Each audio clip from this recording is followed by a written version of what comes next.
شبیر احمد گنائی صاحب سری نگر کشمیر سے پوچھ رہے ہیں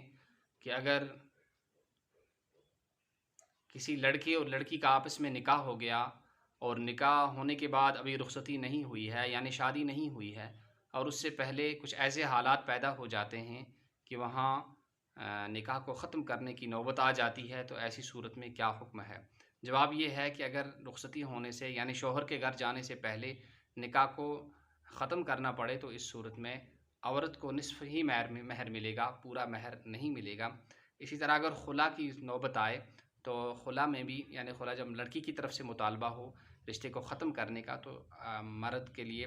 نصف مہر لے کر اس کو آزاد کر دینے کا حکم ہے۔ اور پھر جو باقی چیزیں جو دیتے ہیں، جو گفٹز ہوتے ہیں ہماری طرف سے، جو سونا وغیرہ جتنی بھی چیزیں لائی جاتی ہیں، تو کیونکہ وہ اسی لیے لائی جاتی ہیں کہ رشتہ ہو، اور جب رشتہ نہ ہو سکا اور وہ پائے تکمیل تک نہ پہنچ سکا، تو اس صورت میں لڑکا اپنے گفٹ واپس لے جائے اور لڑکی اپنی گفٹ واپس لے جائے، اس لیے کہ جس مقصد کے لیے وہ دیے گئے تھے وہ مقصد پورا نہیں ہوا ہے، تو لہٰذا وہ اپنے اپنے گفٹ جو انہوں نے لائے ہیں، چاہے سونا ہو یا اور کچھ ہو، وہ لڑکے کو اپنے واپس ملیں گے اور لڑکی کو اپنے واپس ملیں گے۔ اللہ تعالی ہمیں شریعت پر چلنے کی، عملانے کی اور دوسروں تک پہنچانے کی توفیق نصیب فرمائے۔ السلام علیکم۔